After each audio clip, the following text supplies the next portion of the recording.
Comment est-ce qu'on se représente habituellement l'autisme quand on n'est pas concerné et quand on n'est pas spécialiste non plus? Alors cette représentation, elle correspond effectivement, c'est une représentation très commune, à l'image d'une personne qui est complètement enfermée dans sa bulle, et puis effectivement complètement étrangère aux autres, qui ne communique pas, voire qui ne parle pas, et donc du coup qui n'est pas capable de comprendre et d'entendre les autres. Alors c'est vrai que voilà, ça perturbe naturellement les personnes qui sont concernées, qui entendent, c'est pas seulement dans les derniers discours, mais c'est vrai que c'est très courant qu'on accuse telle ou telle personne d'être autiste si on voit qu'elle n'est pas capable d'être sensible aux autres, d'écouter les autres, de prendre en compte leur point de vue, etc. On va les traiter d'autistes comme à une autre époque, on cesse un petit peu de le faire, on traitait les autres de trisos, etc., ou de débiles. Voilà, c'est-à-dire ça devient effectivement une injure. Pour moi, dans la société, l'image des autistes, elle est soit celle d'enfants qui sont agités de mouvements répétitifs, incapables de communiquer. Et de l'autre côté du spectre, c'est Rain Man, c'est des surdoués. Et je trouve que ce qui manque, c'est l'entre-deux, c'est aussi plus une image moins enjolivée de la réalité de l'autisme et de l'entourage des autistes, quelque chose de beaucoup plus nuancé, de beaucoup moins idéalisé que ce que nous présentent ces deux extrêmes, qui ne sont pas forcément des caricatures, mais qui sont deux extrêmes à mes yeux. J'ai l'impression que la société française donne une image un peu manichéenne, en fait, des personnes avec autisme. Ça met de côté, à mon sens, une bonne part de la réalité de ce que sont que les troubles du spectre autistique, où on a quelque chose de beaucoup moins manichéen, de beaucoup moins tranché, avec des caractéristiques de fonctionnement qui sont évidentes, qu'on perçoit plus ou moins, mais sans être non plus dans la caricature, avec d'un côté un autiste sévère qui se tape la tête contre les murs, et de l'autre côté les autistes un petit peu génies, qui sont vraiment un épiphénomène, en fait, qui ne correspondent pas à la réalité et à la variété des troubles sur l'ensemble du spectre. Donc c'est vrai que c'est un peu dommage qu'on ait cette image des deux extrêmes, alors que l'autisme c'est une facette de profil mais inimaginable, quoi. Qu'est-ce que c'est que d'être autiste dans le langage commun? C'est ne pas entendre les autres. On voit combien c'est très caricatural par rapport à la complexité que représente le fonctionnement cognitif des personnes autistes, d'autant que c'est très injuste parce qu'ils entendent très bien ce que disent les autres, ils l'entendent au premier degré, où là, parfois, il faudrait l'entendre au deuxième degré, mais ils entendent très bien ce que disent les autres. Donc la question n'est pas là. Leur difficulté sociale tient plus à leur spécificité, à la difficulté à prêter de l'intention à l'autre et à accompagner cette variation intentionnelle qui est naturelle et normale au fil de l'échange. Mais c'est pas, la question n'est pas d'être totalement renfermé. Donc le but, c'est un peu de prendre l'autisme, de prendre des personnes qui sont un peu des singes savants, juste pour montrer que les autistes savent faire plein de choses. Souvent, autiste, ça renvoie à déficience. C'est malheureux de le constater, mais c'est le cas. On regarde encore les insultes récentes dans les médias. « Ah, je suis pas autiste », ça veut dire « je suis pas débile » concrètement. Donc autiste est souvent assimilé à un certain niveau de débilité, alors que c'est pas du tout le cas. D'ailleurs, on a pensé pendant longtemps que la plupart des personnes autistes avaient une déficience mentale, ce qui est totalement faux, parce que la déficience mentale et l'autisme sont des choses indépendantes. On peut être autiste avec déficience mentale, autiste avec une intelligence normale. Mais voilà, c'est pour ça qu'on parle de spectre de l'autisme et que c'est vraiment élargi. Quand je suis dis que je suis autiste, quand je suis obligée de le dire, on change de regard et on me considère comme si j'étais simplette et naïve et malade. Par exemple, j'étais à la MJEN pour faire un dossier handicap et la dame, tout se passait bien, la dame me parlait comme une personne adulte et responsable. Et à un moment donné, j'ai dit que le dossier c'était pour moi et que j'avais le syndrome d'Asperger, une forme d'autisme, j'ai dit ça. Et elle a changé complètement. Elle a pris la feuille et a dit « Alors là, vous voyez, vous devez rentrer le prénom, le nom, l'adresse. » Et... Alors que 5 secondes avant, elle me parlait normalement, donc ça m'a fait rire. Il y a eu des auteurs qui sont intéressés évidemment au syndrome d'Asperger et qui ont proposé une représentation assez caricaturale du syndrome d'Asperger. Ce sont des personnes qui disent toujours la vérité, qui ne mentent jamais, qui peuvent faire des tâches répétitives très longtemps, qui voient mieux les détails que nous, alors, qui ont des intérêts restreints, c'est-à-dire qu'ils ont des champs d'intérêt qui les intéressent tellement qu'ils deviennent très, très forts, très champions dans ces champs d'intérêt. Tout ça est à la fois vrai et à la fois très caricatural. C'est aussi ce qui est source de fascination de notre part pour l'autisme, pour certains aspects de l'autisme, c'est leur surcapacité qu'on leur prête à faire un certain nombre d'opérations mentales. Je pense à ce garçon anglais qu'on met dans un hélicoptère, il survole Rome pendant 45 minutes, et puis après ça, il passe 5 jours à dessiner Rome. Et Rome est dessiné exactement comme il est, avec les immeubles ont le nombre de fenêtres exact de la réalité, et il reproduit exactement ce qu'il a vu. Alors ça, évidemment, c'est très interrogeant pour chacun d'entre nous. Comment il est possible, en 3/4 d'heure, de pouvoir photographier, d'une certaine façon, toute la ville de Rome? Il a une très bonne perception visuelle. Il a une très bonne mémoire parce qu'il travaille beaucoup plus sa mémoire que chacun d'entre nous. Je fais un aparté. Si je ne peux pas faire de catégorie, si je ne peux pas généraliser les apprentissages, chaque apprentissage va se marquer, va venir nourrir le processus. Et donc, je vais utiliser ma mémoire pour pouvoir retenir chacun de ces apprentissages, chacune de ces situations de vie. Et donc, je vais travailler avec ma mémoire beaucoup plus qu'un enfant au développement traditionnel.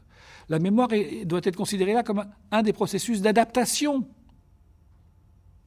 de l'autisme au fonctionnement dans la vie et dans le monde.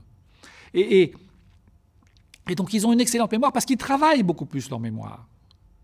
Et donc ce garçon a une très bonne perception visuelle, une très excellente mémoire. Et donc 3/4 d'heure lui suffisent à photographier très exactement Rome.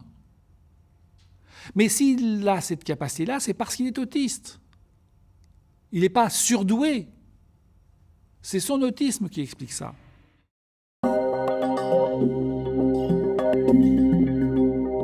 Aujourd'hui, on parle du spectre de l'autisme.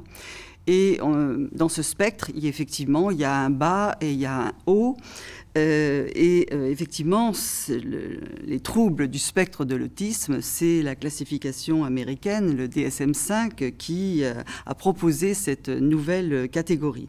Alors, dans ce spectre de l'autisme, bien sûr, il y a une diversité de profils. Et entre le bas et le haut, donc une pluralité, en effet. Alors, vers le bas, on parle plutôt d'autistes sévères, tandis que vers le haut, on parle d'autistes légers. Et c'est vrai que, comme on va parler d'enseignement supérieur, aujourd'hui, l'enseignement supérieur concerne plutôt ceux qui sont dans le haut du spectre et dont l'autisme est léger, même parfois invisible. En général, ceux qu'on qualifient d'autistes sévères et qui sont plutôt dans le bas du spectre, ceux-là ont souvent ce qu'on appelle des troubles associés. Bon, les spécialistes parlent de comorbidité. L'expression n'est pas très jolie, mais bon, voilà. Et alors, ces troubles associés, ça peut être par exemple la déficience intellectuelle, l'épilepsie ou d'autres troubles.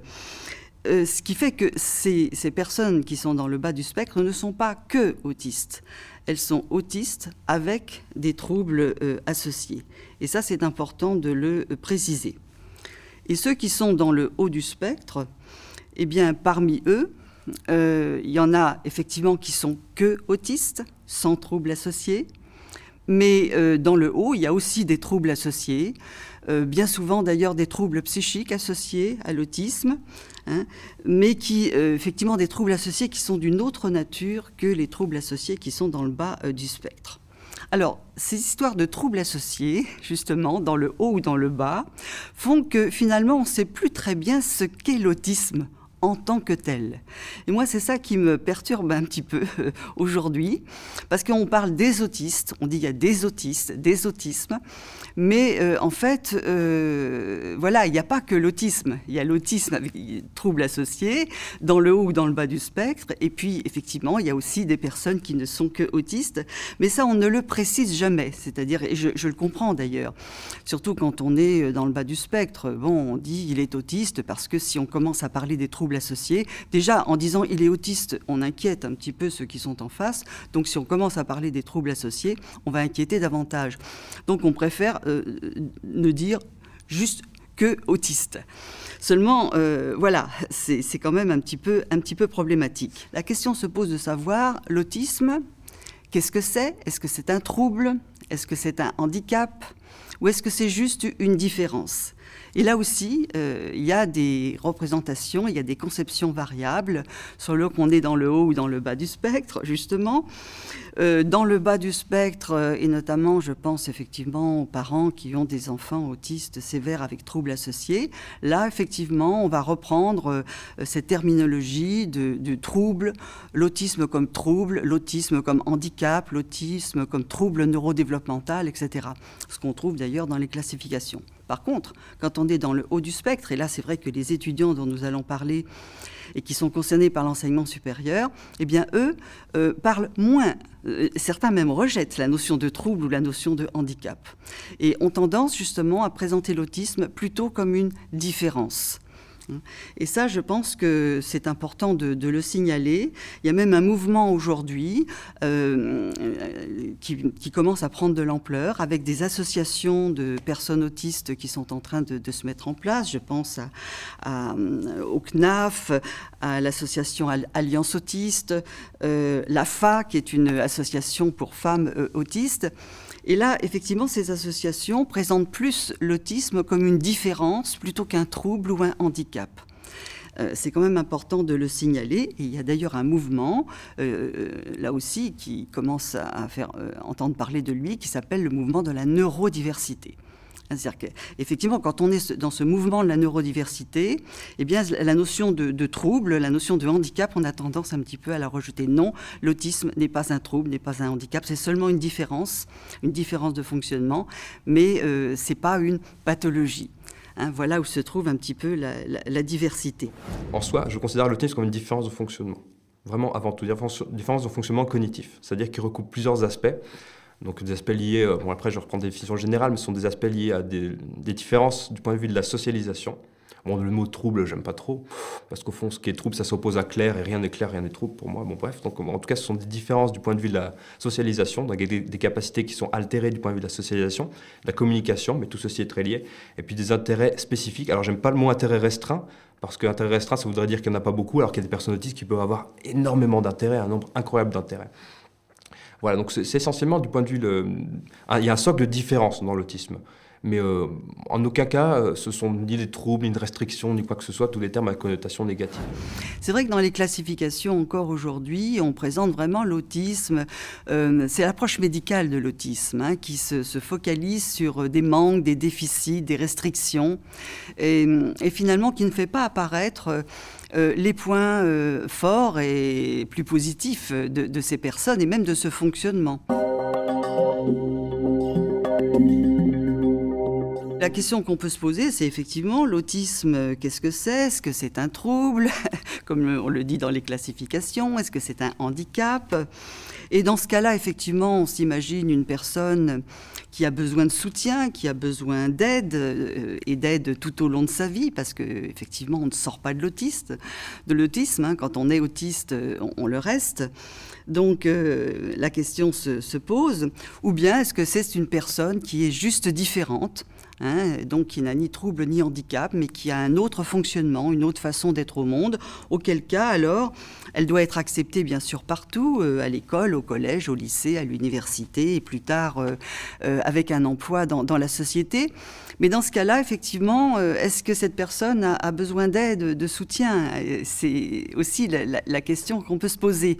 Et c'est ce que craignent d'ailleurs les personnes qui insistent sur l'aspect trouble, parce que si on continue à dire que c'est un trouble, alors là, à ce moment-là, on comprend que des aides, des soutiens sont nécessaires. Si on dit c'est juste une différence, à ce moment-là, on va mettre en question la nécessité de soutien, d'aide, etc. Pourquoi rester dans cette opposition entre trouble et différence? Qu'est-ce qui peut rassembler toutes ces personnes, qu'elles soient dans le bas ou dans le haut du spectre, et entre les deux, dans ce spectre de l'autisme, qu'est-ce qui peut les rassembler en dépit de la diversité et même en dépit des troubles associés? L'autisme, en tant que tel, quand on met de côté tous les troubles associés, aussi bien dans le bas que dans le haut du spectre, eh bien, effectivement, l'autisme, c'est une différence de fonctionnement. Alors, une différence au niveau perceptif, effectivement, et alors, naturellement, avec des variations d'une personne à l'autre, mais voilà, ce sont des caractéristiques que partagent toutes les personnes avec autisme. Donc ce fonctionnement perceptif et ce fonctionnement mental aussi, qui fait que ces personnes ont un fonctionnement cognitif particulier, ont une façon particulière de percevoir le monde, au niveau de la perception, de la sensorialité, etc. Et là, on est vraiment dans l'autisme en tant que tel, en mettant tous les troubles associés entre parenthèses. Et ça, c'est vraiment ce qui rassemble tous les autistes du bas au haut du spectre.